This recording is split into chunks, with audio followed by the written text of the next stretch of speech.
What's up, L fam, and welcome back to another Ed and Lena video, where we talk to you about life, we talk to you about money, we talk to you about relationships, you name it. Yeah. Today we're talking to you guys about how to say no. Basically, since we've been born, we've known how to say no, but doesn't mean we've known how to say it the right way. We have 3 tips for you guys today that we're gonna go over, and if you stick around, we also have a bonus tip that'll help you out as well. Yes.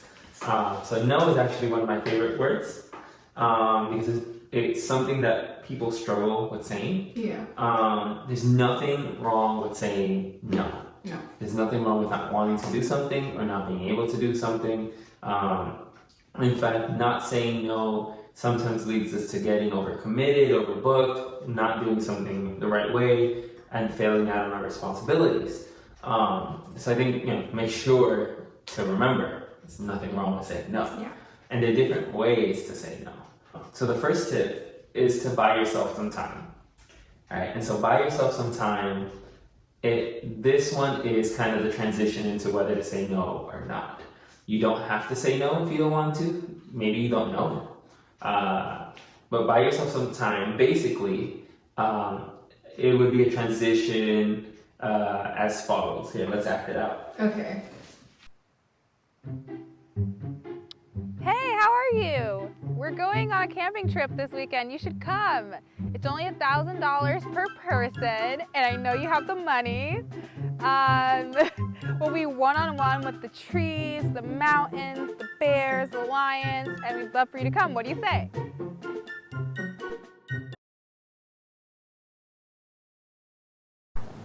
Hey, thank you so much for the invitation.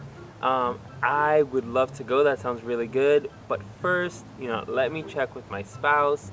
Let me check my calendar, and let me get back to you.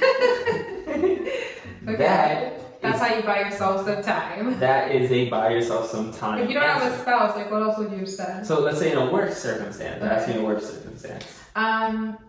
Ed, I need your help this afternoon after work hours to help me print some paper work. I would say, let me check my calendar and get back to you. Although I'd probably ask for the spouse. But let's say they ask me for a report. Okay. Or let's say they ask me for a report at work. I would say, can we reschedule that for later? Or let me check my my work calendar and schedule a meeting. Those are ways, or you can say basically no for now, yes for later. Yeah. There are different ways that you can pivot and say no. Mm-hmm. And let's say the answer in your mind is no. You can use that to just buy you some time so that you're not rejecting someone immediately. Yeah. So that you actually gave it some effort. So, hey, let me check my calendar and I'll get back to you. You check your calendar, you're busy, and then you contact the person. Hey, I apologize. I would have loved to be a part of this, but I am unable to. Yeah. And so people are usually pretty understanding. Mm-hmm. Want to take tip number 2? Tip number 2 is be honest and polite. The way I like to think about this one is you want to give them an answer that you wouldn't mind somebody giving you. You wouldn't want someone to be rude and deny you. You would want someone to, if they're going to say no, like you can take it, but let them say it being honest and polite. So an example, we can act this one out. Okay, let's get good position. Hey, did you reach a decision? Yes. So I spoke to my spouse, and unfortunately, we are actually booked this weekend. Okay, But thank you for the invitation. we understand. Look where you are. You're cut off. Is if I said, Ed, would you like to go on a date with me tonight? I would say, I apologize, I would love to, but I am actually married. Good answer. So that's one way that you can do it. But you see, his answer was honest and it was polite. Yes. So that's tip number 2. Yes. And that's such an important thing to just people don't like when you're not genuine. Yeah. People don't like dishonesty. Usually you can tell when someone's not being genuine, and so you'll see it in the body language and all that, and then just overall politeness. People like it. Yeah. People like to feel that you at least care. And a lot of times we do. Just because we're not able to do something or it's not convenient for us to do it doesn't mean we actually didn't want to help. Yeah. And so it's really important. Yeah. And What's tip number 3? Tip number 3 is to be consistent. Be consistent. It's very important. And this one is more so for just kind of how we generally operate, right? So let's say at work you have a specific policy at work to do things a certain way.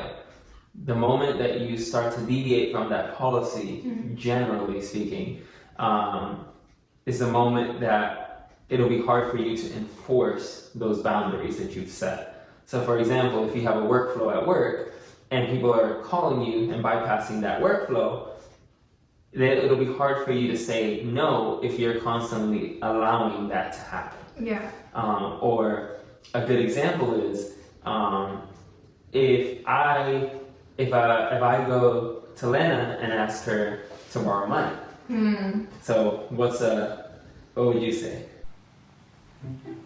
Hey, so there's a camping trip this weekend, and I could really use $1,000 for it. Can I borrow $1,000?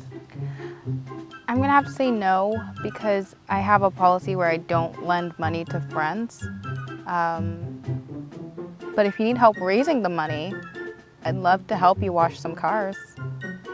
Thank you. You're welcome. Hey, Hey, how are you doing? I'm doing really good. Hey, I really like your car. Thank you, it's new. I like it. Can I take it out for a spin one of these days? Try it out? I'm sorry about that. No can do. How come? Well, I mean, I have a policy. I don't let my friends drive my car. Oh, okay. Well, I understand. Yeah. Thanks. It looks nice. Thank you. And so those are ways that when people will feel better because it's something that is consistent across the board. Yeah.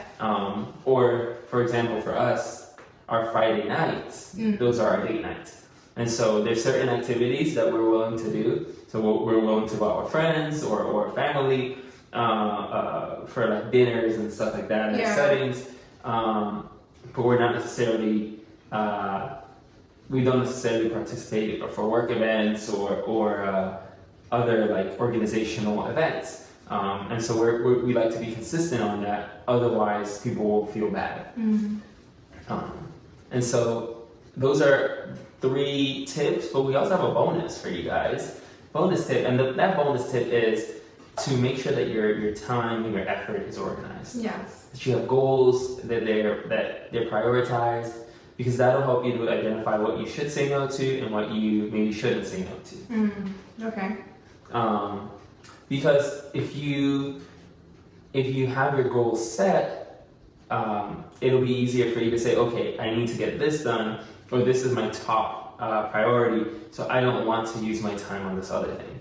It would be easier for you to buy yourself some time, to follow those other 3 tips, to be honest and polite, to be consistent. When you're coming from knowing what you use your time to do and your effort to do, it'll be easier to say no to other things that aren't your priority. Yes. And so those are our tips for the day. Don't forget to comment, like, and subscribe. Let us know what you liked about this video. Let us know what you didn't like about this video. And give us some tips about what you guys would like to see in the future. Yes. We look forward to speaking with you again. But for now, we'll see you next time. Bye. Bye, guys. So hey, there's a camping trip this weekend, and it's $1,000. Can I borrow $1,000? No. Why not? No. Pretty close? No. For the chance. Okay. No, no, no, no, no, no, no, no, no.